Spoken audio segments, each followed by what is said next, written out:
Welcome to Firearms of America. Today I'm back here at Shooters in Fort Myers, Florida, about to do a very special review today. Why is it special? Because it is another 1911. Not just a regular 1911 though. No, this is SVI Infinity Competition 1911. Check this out, almost a 2011, but still 1911. Now SVI is Strayer Voigt Inc. Their market name is Infinity Firearms. Now, if you are familiar a little bit with the brand, SVI is actually founded by the guy, Strayer Voigt. Sandy Strayer is the guy who left STI to start his own brand of 1911 pistols. Infinity Firearms are one of the most popular whenever it comes to the competition shooting pistols for their quality, for their accuracy. So I cannot wait to do some shooting. This one is 5-inch barrel chambered in a 40 Smith & Wesson. Let's do some shooting. Now today, because I'm shooting a fancy competition pistol, I do have some fancy competition ammo. Yes, not just your regular 40 Smith & Wesson. No, this is actually a little bit extended of 40 Smith & Wesson. Check it out.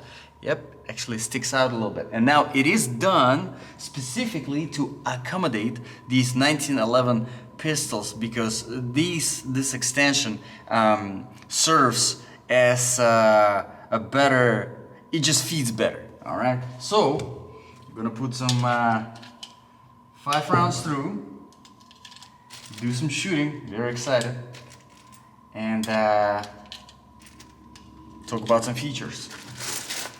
Let's see, so we got freshly painted targets over there. I'll start with that yellow circle in the middle.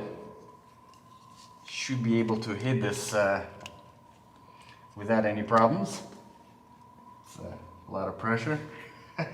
Now this is a 1.5-inch group at 50 yards, and all of the pistols that you get from Infinity Firearms, they do come with the certificate. That's pretty impressive. So, all right, nice magwell over here. Can't miss that.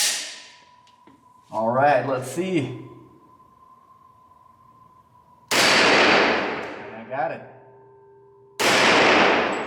Wow, that's a bullseye. Wow, all right. That's another bullseye. That's not me. That's the pistol. All right. Wow, that is another bullseye. And that one was a miss. All right. So see, that's me. not the pistol. Wow. All right. So it handles unbelievably great, the recoil. Let's start from the very beginning, because I'm kind of lost for words. This is just a machine. Impressive machine. Let's start from the very beginning. Let's start with the grip. Now, what is done here is a polymer. It's half and half type of frame, right? Half of the frame is made from polymer in order to accommodate for these thicker double stack magazines, so that you have a larger capacity. And I believe this particular one is a 21 capacity magazine. All right, and now nothing crazy over here on the sides. This polymer frame right here, not too aggressive, but whenever we get here into the metal part, it actually does feel very nice and features the it kind of you can see it's been used a lot in a lot of competitions, won a lot of competitions, this one. But it has a nice G10 diamond grip at the back and the same goes at the front. And also you can see the same thing is actually featured here at the trigger guard, which is very nice to see for the people that have this sort of the grip. One thing you probably noticed is the beaver tail safety mechanism here that is typical to 1911. It's actually disabled here, turn off. It's just really a preference. A lot of USPSA guys who shoot in a competition, they prefer not to have that, just to prevent those accidental situations where you have your grip all the way up, riding your palm all the way up to the beaver tail, and not having as much of the pressure with the softer part of your palm on the beaver tail and not pressing it all the way, and obviously the gun not firing because of that. We don't want that to happen in the competition, so here it was disabled. Now moving forward, we have our non-ambidextrous mag release, extended button, very nice, and obviously the mag well, which is phenomenal in combination with this double stack magazine, because it has a very narrow entry point. It's just such a nice, such easy, I mean, so intuitive. And one thing that I wanted to point out here, interestingly, you see how it has a different color guide, kind of like in the newer Glocks. I think that's where the Glocks got it from, honestly, because it makes it more, you know, kind of like more intuitive to load the magazine whenever you see a different color. But moving on, we do have our slide release over here, which, I mean, for most people is gonna be a breeze to operate, but because I do have shorter fingers, I have to kind of get there a little bit, but works perfectly without any problems. The safety, of course, is still there, 1911 standard safety. Here, however, it is ambidextrous, unlike some of the 1911s out there, and it is also a little bit extended, which I love, absolutely love, because it serves as a resting point for your, what is it, right hand thumb, yes, to get it on there. Very nice. It helps, definitely helps with the grip. Now the slide on this one is super, I mean, unbelievably, it's not, no Siri, I don't need you. The slide is unbelievably smooth on this gun. It's just absolute pleasure to rack it. Speaking of the racking, you probably noticed not a lot of serrations here on this particular model. No serrations on the front and just a little bit in the back, which honestly that's really all you need because it's so smooth, right? So let's put some 5 more rounds because I really want to do that, and then we will talk about some sights and the trigger. 2 really good things. And this time I'll actually try to hit those flappy paddles. There's absolutely no excuse to miss any of them with this gun. So we'll see. I'll try to concentrate and do a good job. Man, the slide is just phenomenal. Phenomenal.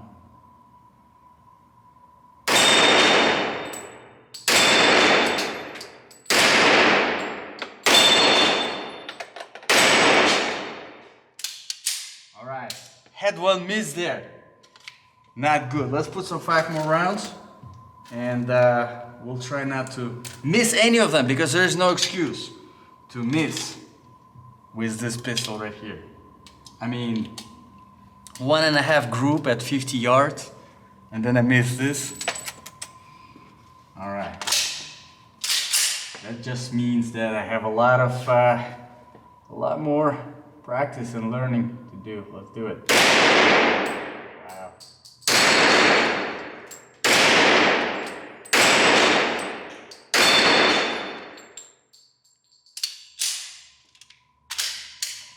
So I missed 2.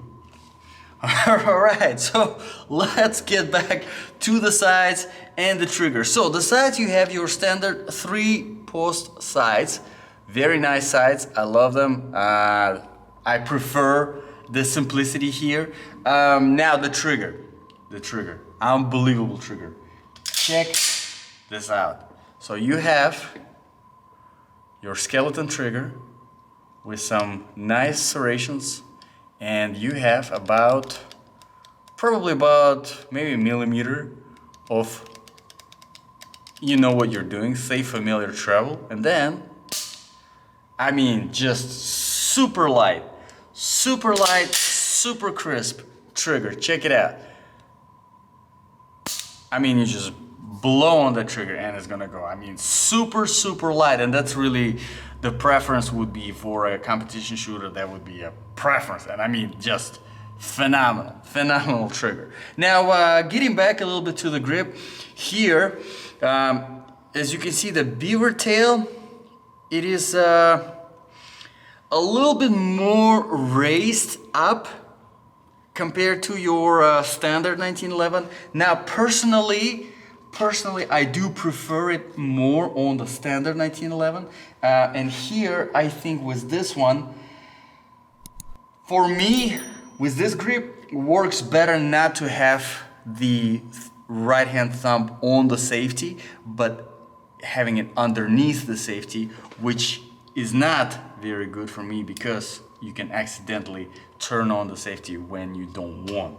All right, but having the thumb on the safety combined with this particular beaver tail just does not fit me very good. Keep that in mind. One of the things, if you are getting, especially if you're getting into competition shooting, these are the little things that you want to kind of pay attention to, because that will just save you. You know, you want something that fits you perfectly, and you can do as good of a job as you can possibly do, right? So let's put some 5 more rounds, and I'll try to have my thumb under the safety and see if I can do a better job with that, with those pedals again. Then I can dignify my name and not be embarrassed for the rest of the day that I missed with this pistol. All right, so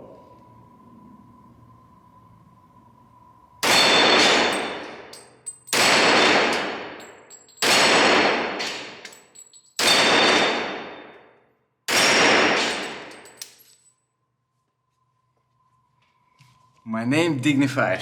All right, so definitely better with the thumb under the safety than above the safety. Just again, just a little thing for you to pay attention to. Another thing that I wanted to point out here before I let you guys go is you probably are wondering, this does not seem kind of right. Well, actually, this was modified a little bit. This particular one, the dust guard, was going all the way out, I believe, either all the way out or just a little bit more out, but it was cut off, as you can see, because